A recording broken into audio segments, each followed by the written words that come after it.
Sir ನಮಸ್ತೆ ಎನ್ನ ಪುದರ್ ಅಭಿಲಾಷ್ ಪಂದ್ ಯಾನ್ ಕುಡ್ಲರ್ದು ಬೈದಿನಿ ದಾದ ಪಂಡ ಮೂಲು ಇಂಚ ಇಂಚ ಒಂಜಿ ಮೊಬೈಲ್ ರಿಪೇರಿಂಗ್ ದ ಕೋರ್ಸ್ ಕಲ್ಪಾವೆಂದು ಒಂಜಿ ಆ್ಯಡ್ ತೂಯಾನ್. ಸೊ ಅಂಚ ಯಾನ್ ಇಂಚ ಒಂಜಿ ದಾದ ಉಂಡು ತೂಕ ಯಾನ್ ಸ್ಟಾರ್ಟಿಂಗ್ ಒಂಚೂರು ಮೂಜಿನಲ್ ವರ್ಷ ದುಂಬು ಕಲ್ತಿತ್ತೆ ಅಂಚ ಅವು ಎಂಕ ಆತು ಗೊತ್ತಿಜ್ಜಾಂಡು. ಸೊ ಐರ್ದು ಡೀಪ್ ಆದ್ ಯಾನ್ ಕಲ್ತದು ಬರ್ಕಾಂದ್ ಯಾನ್ ಇಂಚ ಬತ್ತೀನಿ. ಸೊ ಮೂಲು ಎಡ್ಡೆ ಸ್ಟಾಫ್ ನಕುಲು ಬೊಕ್ಕ ಪರ್ಸನಲ್ ಅದು ಒರಿಯೊರಿಯಾಗ ಪಂದ್ ಕೊರ್ಪೆರ್ ಅಂಚ ನಿಕ್ಲೆಗ್ ಒನಸ್ ಆವಡ್ ಬೊಕ್ಕ ಉಂತೆರೆ ಹಾಸ್ಟೆಲ್ ಆವಡ್ ಮಸ್ತ್ ಪೊರ್ಲುಂಡು ಮೂಲು. ನಿಕ್ಲೆಗ್ ಇಂಚಿನ ಡೌಟ್ ಇತ್ತನಲ ಎದಾಗ ಡೌಟ್ ಇತ್ತನಲ ನಿಕ್ಲೆಗ್ ಸರ್ ನಕ್ಲೆನ್ ಕಾಂಟ್ಯಾಕ್ಟ್ ಮಂತುದು ಮೂಲು ಕೇನುಲಿ.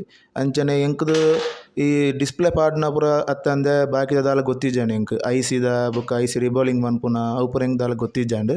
ಸೊ ಐನ ಅದು ಕಲ್ಪುಗಂದ್ ಬತ್ತಿನಿ ಮೂಲು ಬತ್ತದ ಯಾನ್ 20 ದಿನ ಆಂಡ್ ಎಂಕ್ ಇನಿ ಟೋಟಲ್ 20 ದಿನ ಆಂಡ್. ಸೊ ಯಾನ್ ಒಂಜಿ ಮೊಬೈಲ್ ಕೊರಂಡ ಐನಿ ಎಂಚಲ ಒಂಜಿ ಆನ್ ಮಂತುದು ಕೊರ್ಪೆಂದ್ ಮನ್ಪುನ ಒಂಜಿ ಧೈರ್ಯ ಉಂಡು. CPU ರಿಬಾಲ್ ಮಂತುದು ಸಾಫ್ಟ್ವೇರ್ ಲ ಆವಡ್ ಓಲ್ ಆವಡ್ ಇತ್ತೆ ಒಂಜಿ ಮಂತ್ ಕೊರ್ಪೆಂದ್ ಪನ್ಪುನ ಧೈರ್ಯ ಎಂಕ್ ಉಂಡು. Thank you.